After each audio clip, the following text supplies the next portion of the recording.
Hello and welcome to Birth of a New Dimension. My name is Aurora, and today I'm going to speak all about the use of the higher faculties, and I define this as seeing with inner vision or using pure insight. So if I were in your physical presence, I would be pointing at my forehead right now because that's usually what I do when I associate or think about this particular aspect of consciousness or aspect of perception. Brief pause. So I would also probably pick up a little etching that I have that shows these particular patterns of energy in the torus or twin torus shape that are these energy centers on the body, and show the place at the center of the skull where these two energy centers converge. And that is the area of insight, which is, it's on the forehead or the brow of the body. And it is associated with the pineal gland, but it's not synonymous with your pineal gland, because upon death, like physical death, your body dies, you're no longer having consciousness in your body, you can dissect the brain and you can see the pineal gland, under a microscope or something like that. However, up after death, you can no longer see the energy field that is the area of consciousness, that is the perceptual organ of insight. That evaporates because it's an organ of consciousness. So when there's no more consciousness, there's no more organ of perception that is based upon consciousness.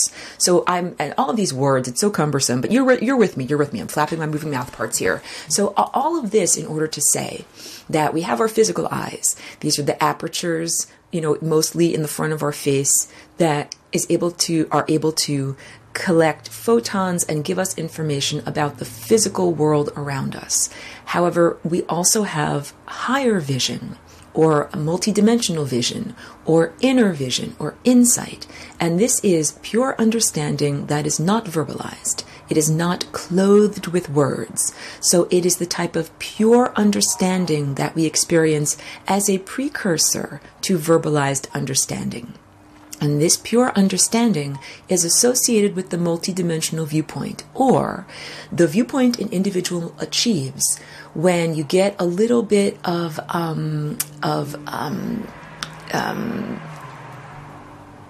I want to say air, like when a basketball jumper gets air. When you get to jump off the surface of time. When you get a little bit of height, is I guess a good word, off of the surface of time, and you're able to see more into the future and perceive more of the past and how it relates to the present. That if you're stuck to the surface of time, it's like a little pedestrian that's, you're just walking down a footpath. You can only see a few feet in front of you, and you can only perceive a few feet behind you. And it is very challenging to know what's going to come, miles down the road. And if we contrast that with the person who's, 100 feet tall, or a person who's climbed a mountain, or a person who's on stilts, or a person who climbed a giant ladder, that person has a higher perspective, and they're able to see more down the pathway and anticipate more. That's what the terrain looks like. That's where I'm going up there. And also to make good choices based upon that. So the insight that comes with, or the ability to be able to see down the road of time, is part of insight. And so what I'm trying to say here is that insight is an activity or a perception, and it is based in an organ of perception that is like an eyeball, but it's not a physical eyeball that you can dissect after death. It's an organ of perception, which resides in the center of your forehead. And it doesn't just work on its own. Just like your heart and lungs work together in your physical body, your eye of insight works along with your crown chakra or energy center. And this is located at the very top of your head, where a little baby's fontanelle is. And there's a reason why babies have a fontanelle. When you first are born and your skull plates are not fused, there's this soft or open area of the skull that has not yet formed. And it's literally that area of the body. The physical body is reflecting the energy qualities of the non-physical body, where there is still a very strong and profound connection of that little tiny infantile consciousness to the ocean of consciousness from which we emerged or to which we are connected. And we're not supposed to be disconnected. I say this all the time. I emphasize all the time. So to long-time listeners, thank you for tuning in for the flapping of my moving mouth parts. And to new people, this is what I talk about all the time. The idea that we were not originally designed in these beautiful, wonderful physical containers. And we really do have beautiful bodies. However you feel about your appearance, your cell structure is beautiful. Your metabolism is beautiful. The fact you contain life and consciousness is beautiful. These beautiful containers were meant to be like a house for our consciousness while we lived here in the physical reality. We weren't supposed to be disconnected from that ocean of consciousness, like our mother that has given birth to us. We're not supposed to be totally disconnected from that. That's, our divine origins. Just let me close my window. Hold on a second. We were designed to come down here into these physical containers. When I say down here, into this level of density, like a lower level note. Not a less good place. Some people think lower means lower in value. It doesn't mean lower, it just means lower in tone. We came down here with the idea that we were going to be continually connected to the higher dimensional, not necessarily better, just higher in frequency, higher dimensional world that we were coming from.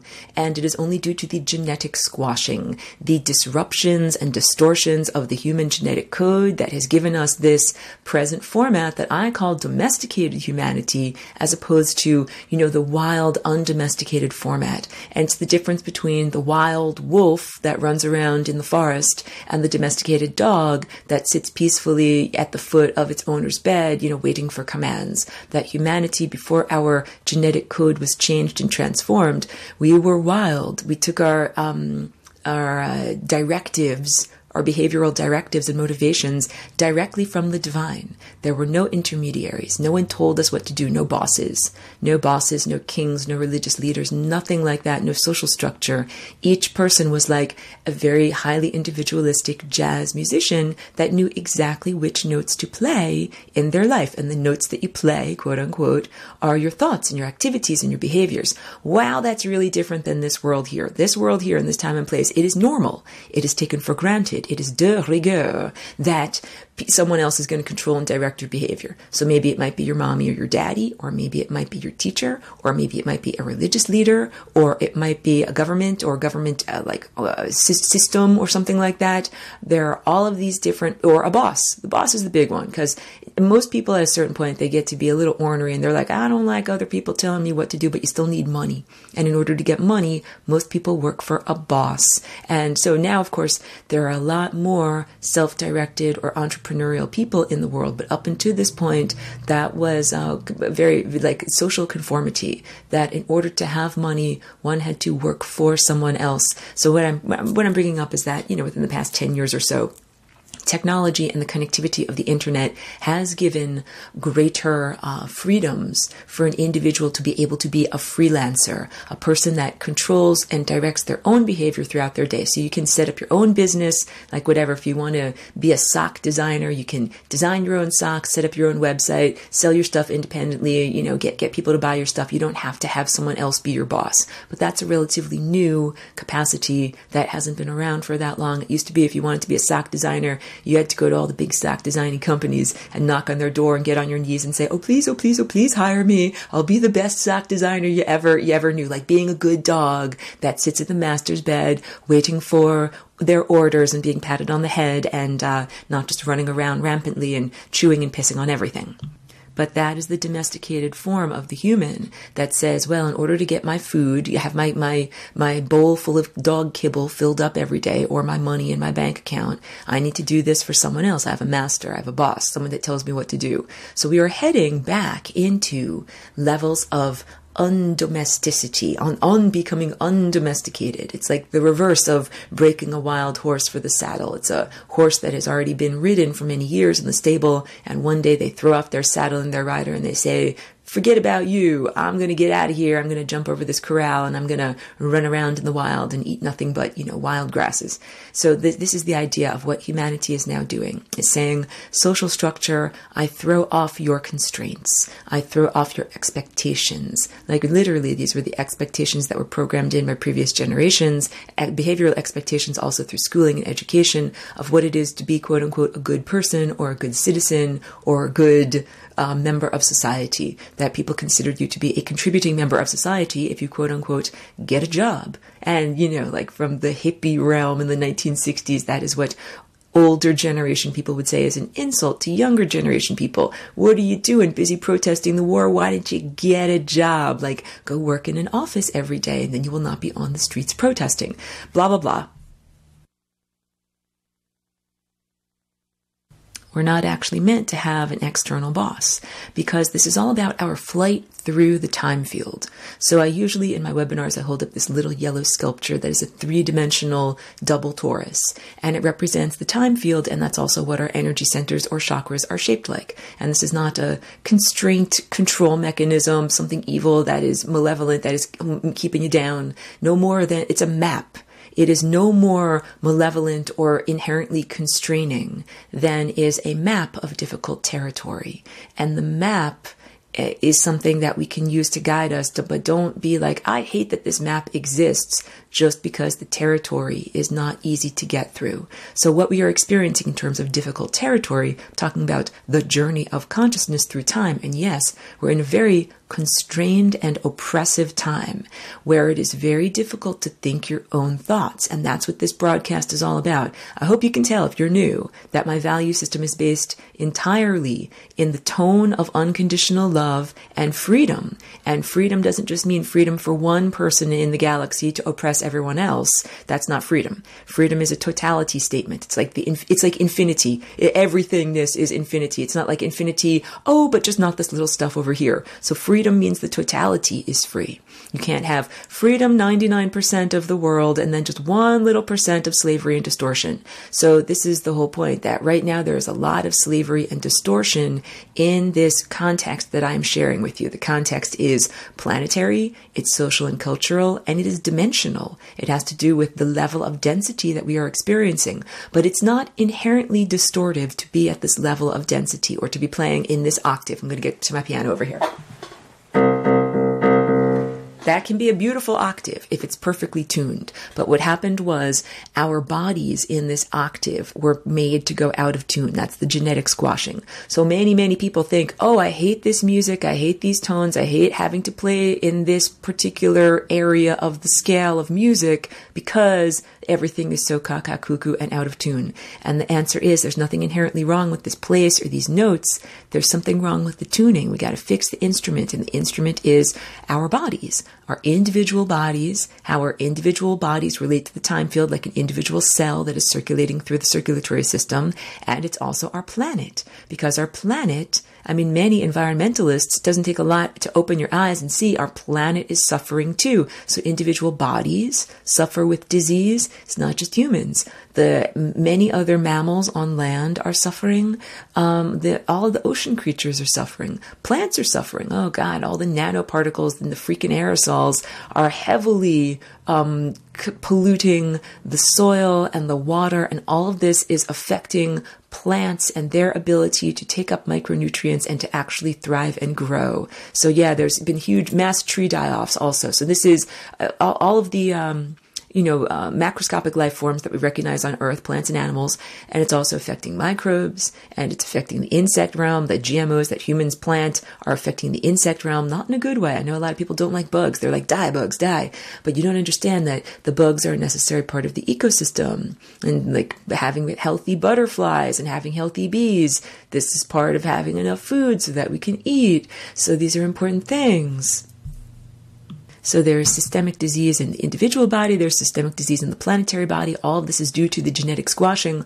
All of this is due to the domestication of human consciousness. And what something like the Flying Rainbow Lasagna does is allows each individual to pop back forward into or outward into their multidimensional shape from their flattened shape, to get back into the higher dimensional format that you're supposed to be in terms of time, to be able to really see across time. So mostly if I said to, the general population, not the cool people that I usually hang out with, I said to people, hey, is it normal for people to be able to see through time and know the future? Most people would say, no, that's not normal at all, Aurora. That is something for a magical person, a person with a crystal ball who does gazing into the future, or a prognosticator, or some kind of a prophet, like a holy prophet. That's not just for a regular person, like a regular guy who's about to hop in his car and go out and get a cup of coffee or something like that. It's only for special people.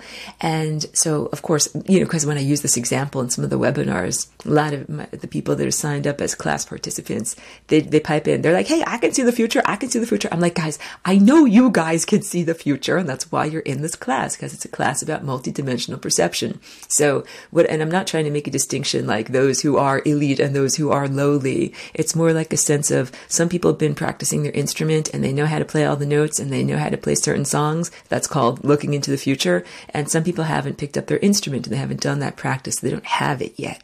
They have the potential to be able to have it. So yeah, through practice, everyone can improve. Everyone can gain these skills. So that's a big part of it. The sense that, oh, it's not like only certain people are born to be music virtuosos and everyone else is just a ham-handed idiot. It's really not like that. We were designed with these physical containers that are like a car with a windshield. So you can see where you're going forward down the road. It's not supposed to be that you're flying blind. So that's what I would like. If there's one takeaway from this broadcast that people will say, hey, this is an innate birthright, that being connected through the higher faculties to this type of higher dimensional vision is a divine birthright. And it's something that has been unfairly taken away from or constrained or limited or prevented from developing by overlords of humanity, the domesticators who control and the domesticated dogs, quote unquote, and pat them on the head. Don't want people to be able to see the future, because if they did, they would know, oh, that's an empowerment. That we don't want people to be empowered. We don't want people to be able to know where they're going and navigate the time field effectively. So much easier to control blinded people. And that's what these genetic diminishments have done. So there's many different forms of self-cultivation that lead to a reawakening and a cultivation of the higher faculties. Flying Rainbow Lasagne is my invention. It's my tool. It's one way to do this. It's not the only way. So I'm trying to say, for many thousands of years, all of these different schools of formalized teaching, esoteric schools have been developed. Sometimes it's about breathing exercises or specific body postures or things to eat or things not to eat or particular belief systems or particular thought structures. There's all sorts of different ways to do it. This is the whole point. It's a birthright. It's something that we all should be able to do. It's like learning how to run. No baby is born and comes out of the womb with their legs and their muscles and their toes fully formed so that they can just hop out of their mom's womb and run a marathon. The capacity to run is something that we gain and that we learn. So it's exactly like that. However, due to our genetic squashing and social structure, basically the hacked human operating system that starts to be implanted, as that hacked human operating system is downloaded and implanted, the human mind, the baby's fontanelle closes up, the divine connection diminishes until it becomes a very minimal, just enough to keep the cells of the body alive, but not really enough to feed consciousness. The sense of ego or separation from context also develops.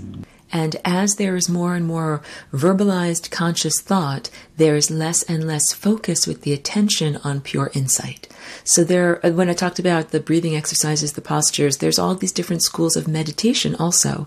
And the meditation techniques and endeavors are meant to learn to control the mind, to get rid of the hacks in the software, like fix the software program so it's not constantly glitching, and to make it more possible for human beings to be in silence, like inner silence. Think about how mischievous it is to give someone a mental program called the verbalized mind and never give them an off button.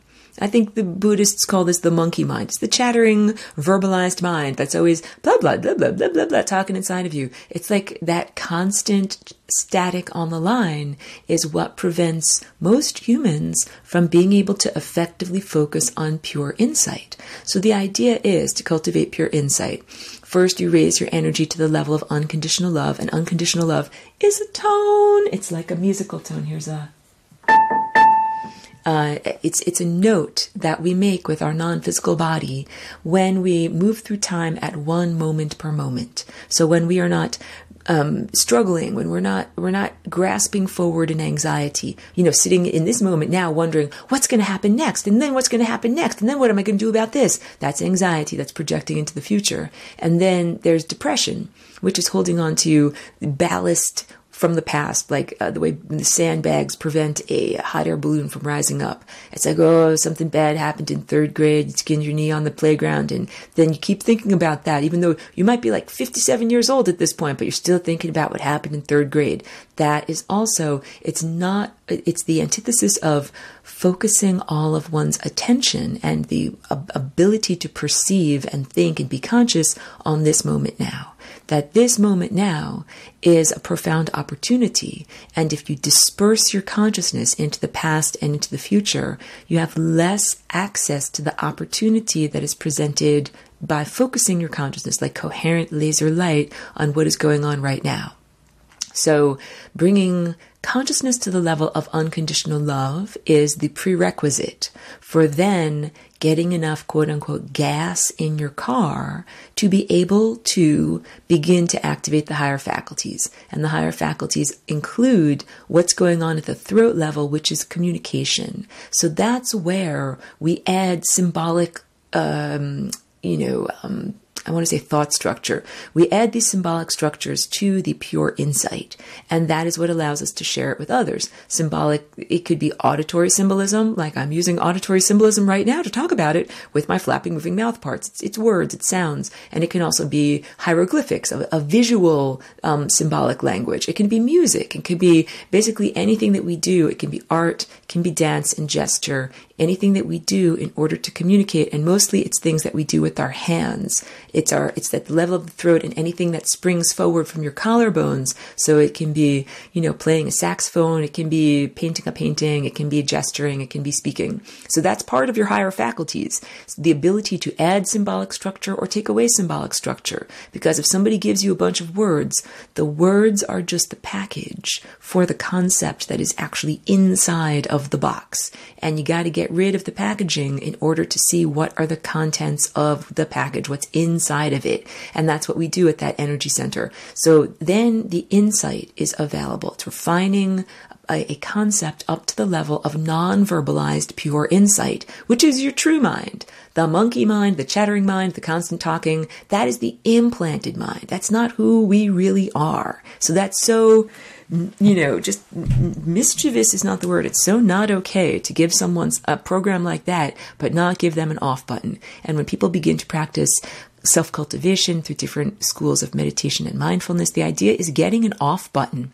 That's what that all is. And I don't have any particular, I'm not associated with a particular school of meditation or give out particular techniques. I mostly say to people, find what works for you. But the goal is to have more inner silence, because that is how we get the gas in the car to go where we want to go. Or like water in the watering hose so we can water the garden. The water itself is unconditional love. And we're trying to send it through the conduits of these energy centers. So we send it through the communication center to insight. And then the final thing is we're supposed to be directed by the great composer, the great conductor, this higher, and I mean higher in frequency. That's the highest note on my piano. It's not the best note. It's just the highest note. So we're talking about consciousness or an organizational principle or an intelligence that is a higher dimensional intelligence. It is coming from a different direction. And that is what is supposed to direct what we focus our attention on in area of insight and attention. So I'm going to go even a little bit further. And I'm going to say that not only is it a divine birthright to be able to perceive the future or see through your own insight, but that it is a sacred activity, and it is a form of divine lovemaking or co-creative partnership. Just like using your organs of sexuality, that this is a special activity. It's not, something.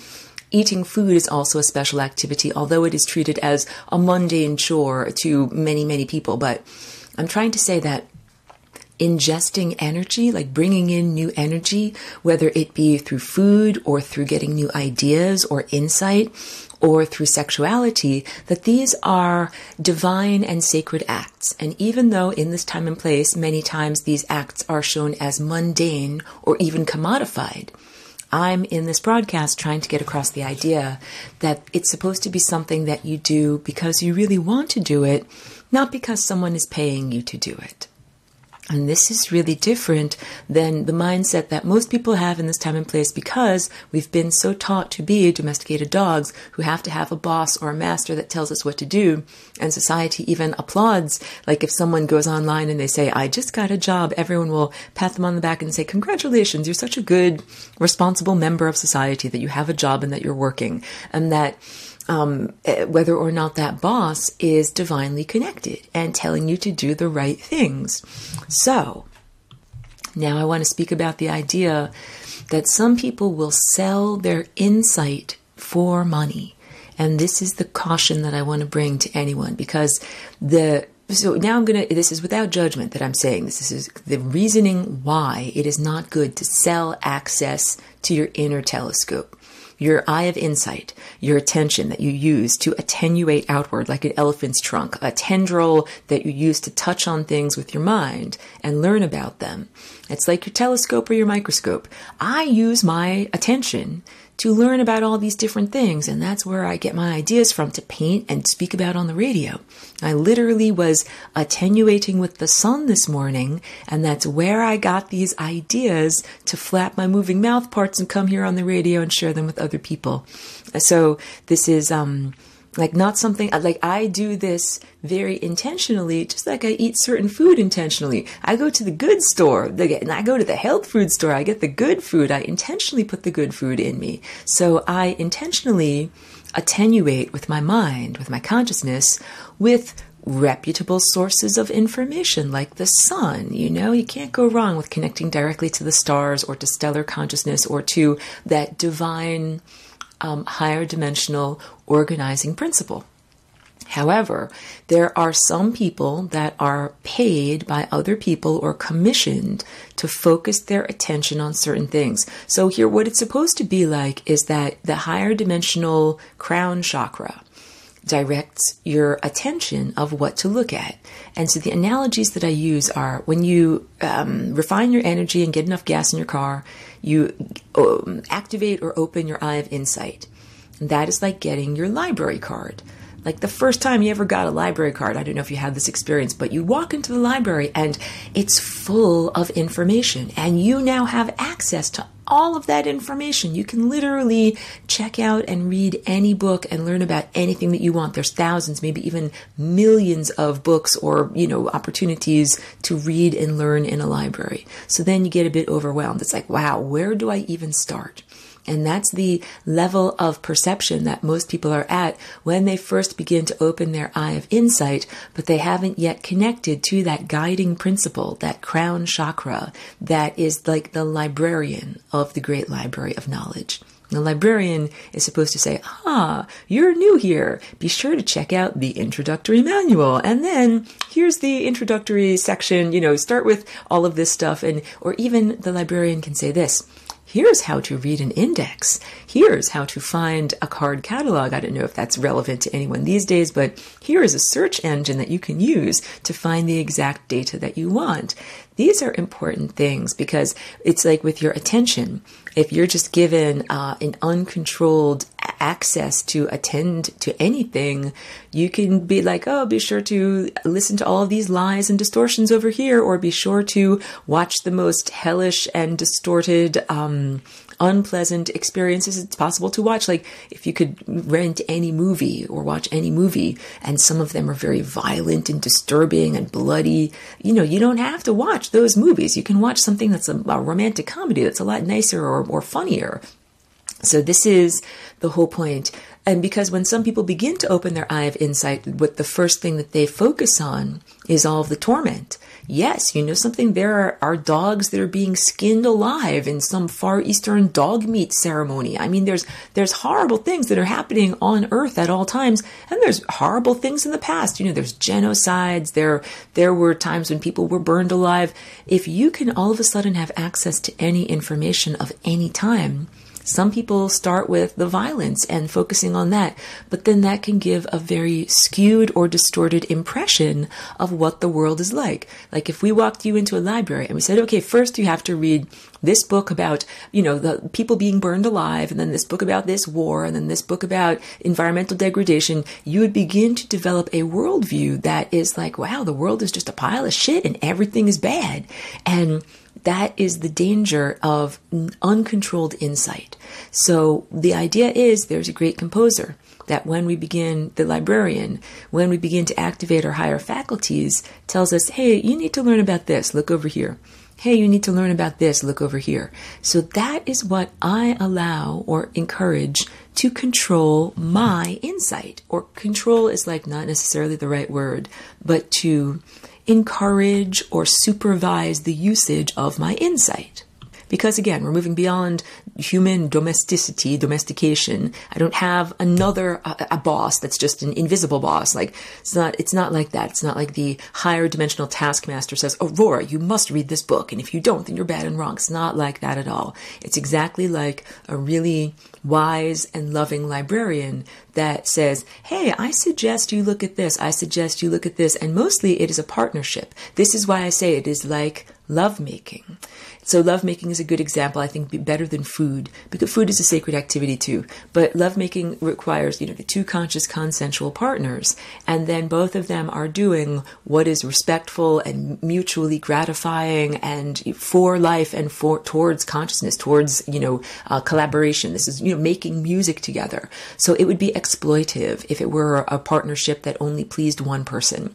So same thing with the librarian of consciousness. It would be exploitive if that librarian was like, I'm going to control and direct the vision of all these little stupid lower people, and I'm going to tell them what to do. I'm going to condescend to them. I'm going to make them look at the world in a particular viewpoint. It's not like that. It's not like that at all. It is much more of a relationship of equality and assistance and mutual benefit, that these are the types of relationships that I cultivate for myself. However, I recognize that I am speaking through this cultural filter of a lot of people that have been traumatized or victimized, but I don't like to use that word that much, but who are the experiencers of negativity. And that when you have that experience and you project forward, you think, this is just going to happen again because the world is a pile of crap. So perhaps it's really essential for people to get a real perspective when insight starts to be available, to get the proper perspective of what's really going on. Like if you were going to look at all of the organisms that live on Earth, you need to learn about plants and animals and microbes and minerals and water and all these different things. It all mixes together. You can't get a balanced viewpoint only by learning about plants, because then you would only be getting a very selective view or, tiny fractal slice of the information. So this is truthful of everything that we apply our insight to. So now all of that backstory and setup in order to say why I feel that it is not something that's beneficial, or I'm trying not to use the word right or good, but it's not recommended to sell your insight for as a commodity, to sell access to your inner telescope. So let's say I've got 100 units of insight that I have collected, like energy that I can send through my inner telescope in order to learn about whatever I want to learn about. I can use it to learn about deep antiquity, even a time before historical records were kept. I can use it to learn about looking into the future, looking into multiple different futures. I can use it to look into my body, the health of my body. I can say, hey, what's my pancreas doing right now? Hey, what are my cells doing? How's my metabolism doing? I can use it to look into someone else's body. I can use it to look into the solar system, or to look into a particular planet, or to look at a particular astronomical body that is flying around like a comet or something like that. So these are the type of things that we can do by focusing our attention. So let's say I have 100 units of attention that I can spend however I want. And someone else in the physical reality comes along to me, maybe they have 0 units of attention. So they're like, wow, Aurora, you've got 100 units of attention. How about I pay you $100 and you spend your units of attention looking at something that I want you to look at? as opposed to looking at what you need to find out about in order to learn and grow and develop on an inner level. That's, for your own inner growth and development of your consciousness. I want to give you $100, but I don't want you to spend your attention on what you need in order to learn. I want you to spend your attention on what I need in order to learn. And I know that in this time and place, that is considered to be like doing something, quote unquote, that's good or right. It's like having a job and having a boss, because around here, you're considered a good person. If somebody else needs a ditch dug, like dig a hole, you dig the hole for them, they give you money. But if you just go around digging holes without someone else directing you to do it and paying you, that's just considered destruction. So this is like the mindset of the cultural context that we're coming out of, where you're a good person if you do something paid for money, because then that allows you to participate in the economy. Like, this is the rationale behind it. However, I am trying to tell you, and in this time and place, like I'm telling you without judgment, I know that people sell their sexuality and access to their sexuality for money. And I consider that to be not a desirable thing to do, because it makes all of the music of the time field go out of tune. You're supposed to be attracted to certain people and have sexual experiences with them based on consciousness and genetics and whether your notes sound good. And as soon as you commodify sexuality, you're like, well, I'm not attracted to that person, but if they pay me this much amount, then I will share my sexuality with them. Then what that means is you're playing wrong notes with a musician that's not the right musician for you, and doing it for money. So now we're starting to see how the introduction of money or commodification of these talents or skills or life force energy makes it begin to distort the time field. So this is not because I'm saying I'm applying some kind of biblical literalist values to human behavior. I'm looking at it from the energetic viewpoint, and I'm saying that this makes the music of the entire cosmos go out of tune, and that means it's affecting everyone, and that means it's not cool for if it's affecting you, then you get to have an opinion about it. If it's just, and we're all very interconnected. So I wanted to say, if it's just something that someone is doing in their own private life, that's different. And most people are like, oh, sexuality, that's just your own private life.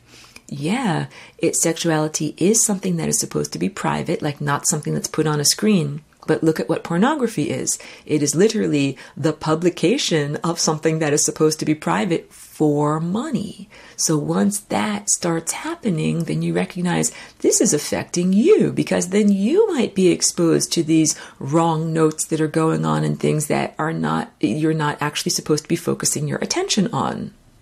So I'm really talking about in terms of selling access to the inner telescope. I'm talking about people who give personal readings, or will tell somebody else's future, or will read somebody else's past, or will give health readings for someone else. And this is really troubling. I mean, I'm not trying to be critical of other people, because I think that a lot of people come with a good intention. If you have a personal talent, like the capacity to do an intuitive health reading, to be able to tell someone else, hey, you got a problem with your liver, you better go get that checked out at the doctor. Like, that could be really important. But we're getting to the question of how do you do it ethically and get paid for what you do without basically selling out or commodifying or doing the things that you're not supposed to do. So here are the challenges. In my own experience, when my own insight started to awaken, sometimes I would randomly perceive something about someone, and I would be like, I can tell, like, that guy's got toe fungus, or, you can just, you get these seemingly random pieces of information. But if I randomly perceive something about someone and their toe fungus, is it ethical? Is it right? Am I supposed to go up to them and say, hey, I know you got this problem and here's what you should do? Or even, hey, I know you've got this problem. And because in some way that is going against a boundary, that person's toe fungus is their own private issue. So why am I focusing my attention on them? So what I started to do was to ask the great librarian, hey, please give me the information and insight that I need in order to run my own life effectively, and the information that is relevant to the moment. Like, I don't need to know something about what's going to happen in 10 years. If my GPS, guiding my car, my little MapQuest or whatever it is, my little virtual guidance system, I want it to tell me whether I should turn right or turn left right now. I don't want it to tell me what I need to do 10 miles down the road or 100 miles down the road. I need my little, map guidance system on my car to tell me in 10 feet, turn right. And then in 500 yards, turn left, or, stay to the left in the fork in the road. And it's not very helpful if I get information right now about what's going to happen in 10 years. Or if I get it, because you know something, guess what? The dice of the future get rearranged. The future events get rearranged all the time. So if you have some kind of a reading, this is also why readings are I'm highly skeptical of someone else. You pay someone else money for them to tell you your future. Because also that is, you're blind. You're supposed to be looking down your own time road, so you don't have to pay someone else money so that you know where you're going. But if I look down the time road at 10 a.m. and I say, hey, what's going to happen in 10 years? Then I'm like, okay, this is going to happen in 10 years. Then I could do the same exact thing at 11 a.m. and I could get a different reading and have a different perspective, because different things have happened. New variables have been introduced. We've moved through time for a whole hour. That means new events have happened, new thoughts have happened, new people have been born. The future is constantly being changed and shifted and rearranged. There could be a solar flare, there could be a change, and any kind of thing like that. So if you're going to pay me $100, I'm going to tell you your future. You're going to have a ham sandwich for lunch, but then maybe you have a different lunch and you come to me like, Aurora, I thought you said I was going to eat a ham sandwich. I'm like, I did say that to you. And when I saw that in your future, that was your future. But then your future changed and you had a different experience. So basically, you're paying for information that is totally malleable, it's mutable. It gets changed and it doesn't stay in one place. It's not something that's set in stone. So that's actually a good thing about the future. If anybody comes along and gives you some kind of a negative prediction, like you'll smash your car into a brick wall, or you will drive off the edge of a cliff, or you will have parasites eat your brain, be like, that might have been the truth at that moment, but now I'm writing a different future and I'm going to choose the non-brain parasite future instead of the one that they predicted for me. So that, it can be used in a positive way. But what I'm really trying to say is that each one of us is supposed to use these higher faculties to guide our own journey. And I feel that it is a distortion and a misapplication and even a bit unethical to commodify these talents. And even though I know we live in a cultural context where you got to make money, you got to make the electrons flow through a wire, so you pay the electric company to do that. So hey, I face similar challenges. I'm an artist, and I'm a visionary artist. That means it's not like just being a graphic designer where someone comes along and says, hey, draw this picture of a roast beef so we could put it in the Sunday flyer. I want to, sell roast beef to people, because that's one level of artistry. Or how about this? I need some spoons and some cups and some forks, like make them for me so that I can have nice dishware. That's a different level of artistry. And I respect both of those things. Or even if someone commissions a song from you, if they're like, I need this song for my wedding, write me a song, and then we can play it while I walk down the aisle. All of that is ethical. All that's totally fine. I'm not saying that you shouldn't share your talents and skills for money. Nothing like that at all. However, with my artwork that I make, I paint from my inner vision. So if I have 100 units of energy to use on with my inner telescope, I use it to look at the things that I'm going to be painting. And I don't want to sell it to someone else. If someone else paid me like, I'll pay you $100 and you can look at my future, I'd be like, no, sorry, I got to spend my energy on looking at my artwork.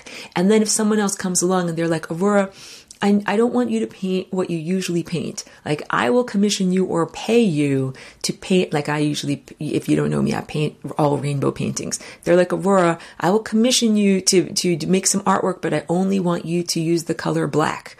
And like, you're not allowed to use any rainbow colors at all. I would be like, look, that's far afield from my usual work. I'm not usually monochromatic. I would say maybe you should commission a different artist in order to do that project for you. Because that's so, I want to say, diametrically opposed. It's really a distortion, very far afield from the whole foundation of what I do with my work.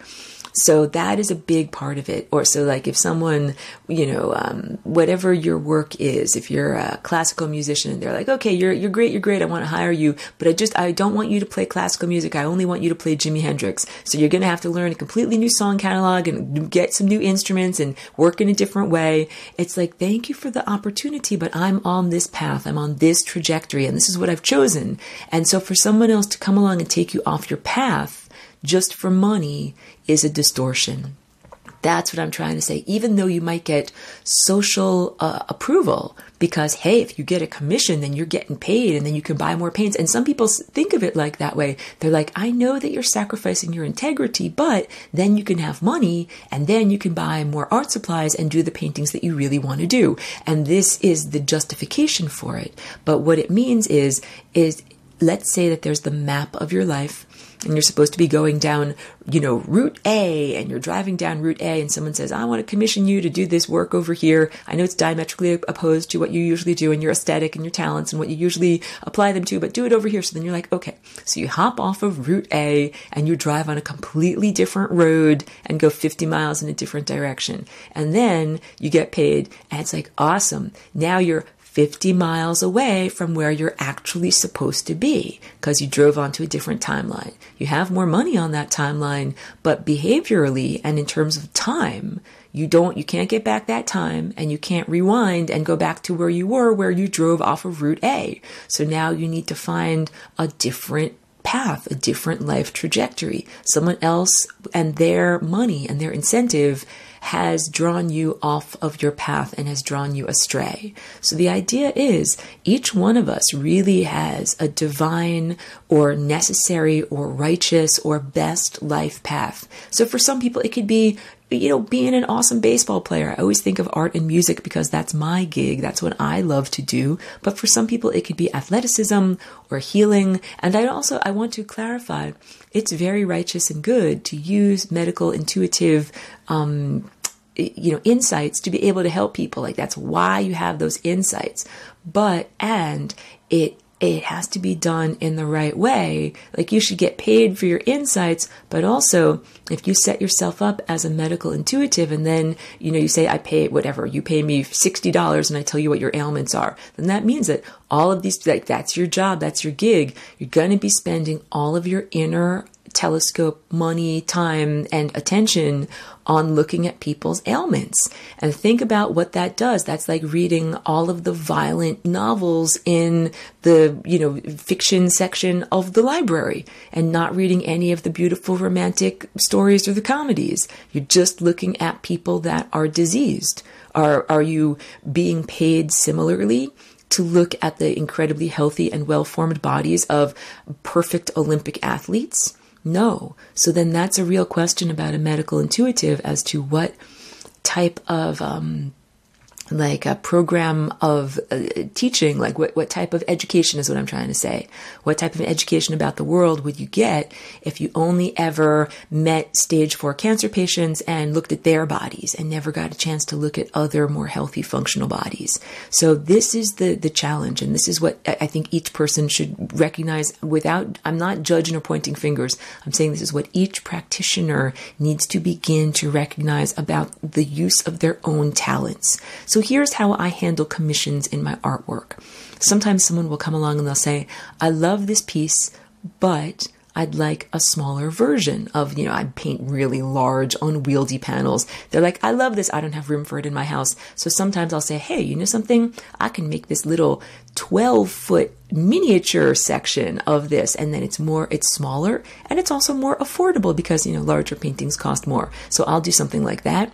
Or sometimes someone says, I would love for you to paint a painting like this for me, but just a slightly different color of purple. They don't want me to take the purple out of the painting, but there's all sorts of different, there's like deep, dark Merlot or very light, pale violet, very pastel. So I might take a request like that.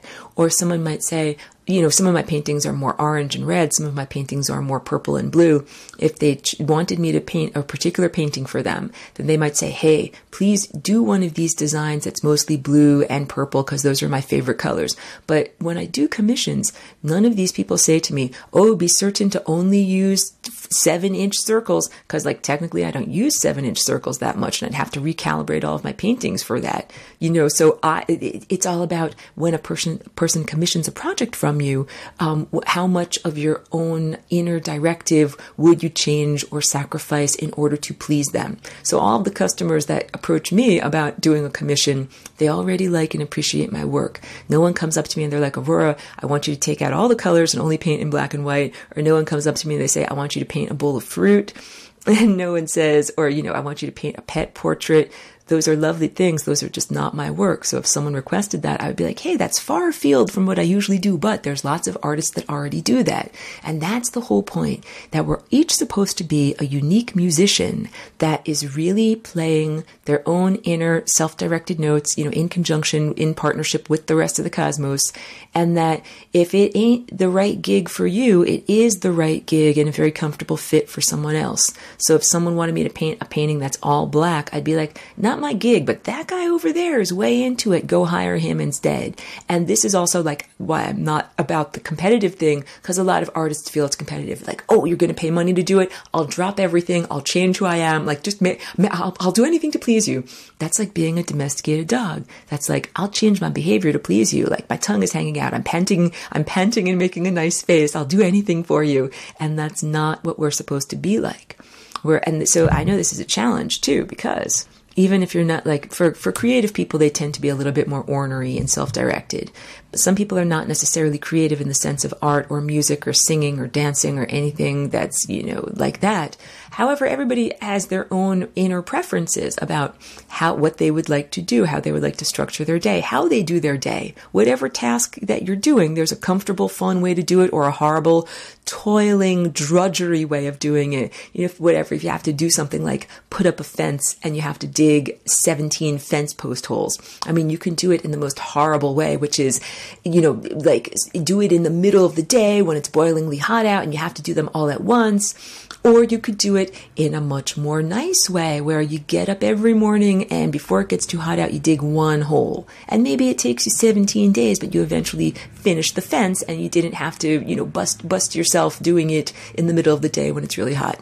These are the differences in the whole approach. So I think that there are a lot of people who would be a lot more happy with this self-directed approach. And part of it is about having a healthy sense of ego.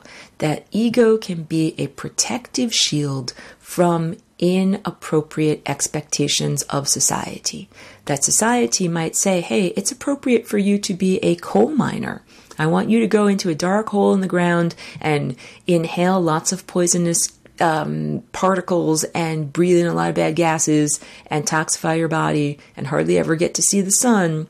And you'll get paid for this. And, get the coal, bring it out of the mine, and I will give you money for this. And that you get to do that until you get really sick and die.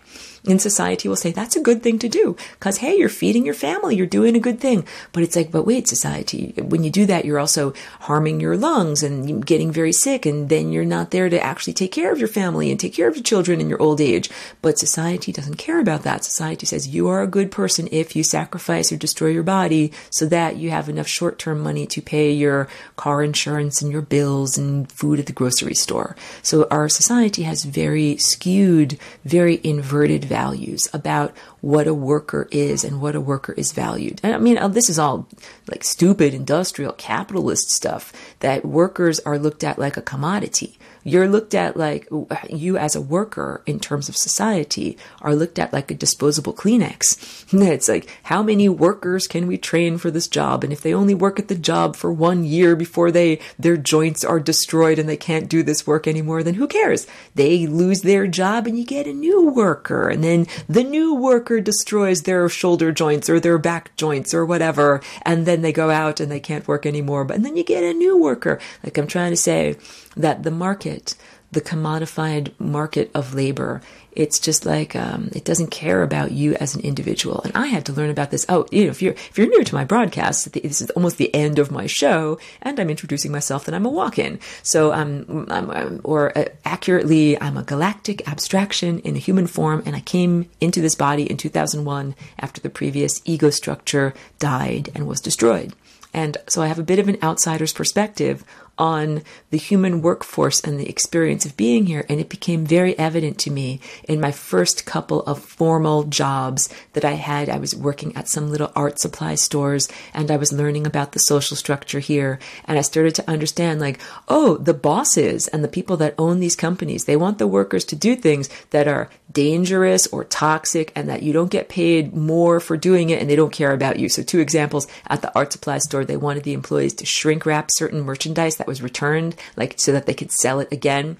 And you use this apparatus that makes the smell of burning plastic. And when I did that, I'm like, wow, that smells really bad. And it's going up my nose and that doesn't feel that good. And then I later learned, I'm like, oh yeah, that's terrible to breathe in. That's terrible, toxic, carcinogenic stuff. You don't want to have to do that. And I'm like, but wait a minute. They make their employees do that. That's not a good thing. Or there was also a part of the job where I worked in making the gluing posters to like poster board. There's this big giant glue press, and not only is the adhesive really bad to smell, but it's like a big giant, kind of like a sandwich, like a panini maker, but just giant. And you have to reach in there and put the film down and put the poster down. And there was just this little tiny wooden stick that was propping everything open.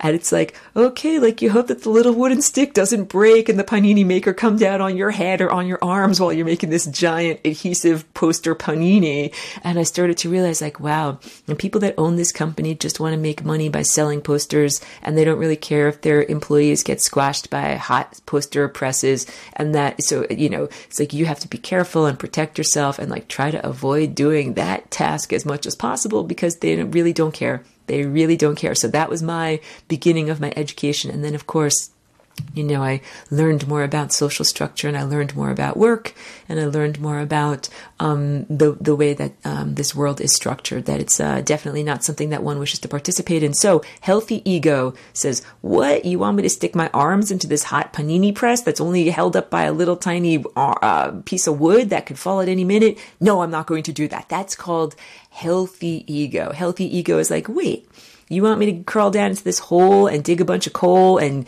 get miner's black lung and then die, when I'm 47 as opposed to living to age 87?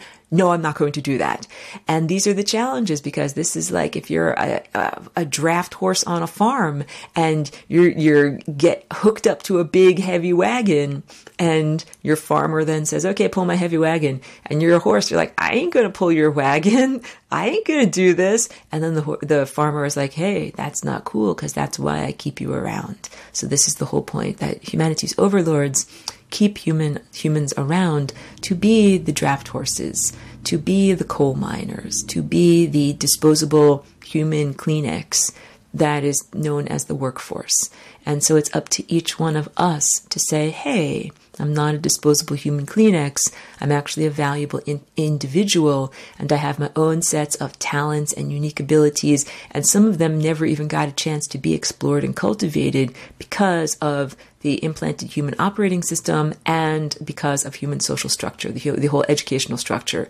So there's a lot in terms of each individual regaining their own higher faculties through meditation, and also throwing off the shackles or getting off the yoke, the mental yoke of what is implanted in terms of the education system, especially in the United States. The education system, like the public school, it's not about teaching you intellectualism or how to think or even basic life skills. It's about making you a good factory worker or making you a good cubicle worker. It's just about conformity and homogeneity and preparing you for the workforce, which in great extent means like getting used to sitting in a desk for many hours a day and not fidgeting around and not complaining because you have to sit down all the time. Like that's one of the main things you learn in school. So all of this, I'm trying to get across the idea that using your insight is a divine act of creation, and that you shouldn't commodify it or sell it to someone else, and that you should use it with integrity, doing the things that you know you need to do and looking at the things you need to learn about for your particular growth. Thank you for being with me on this journey.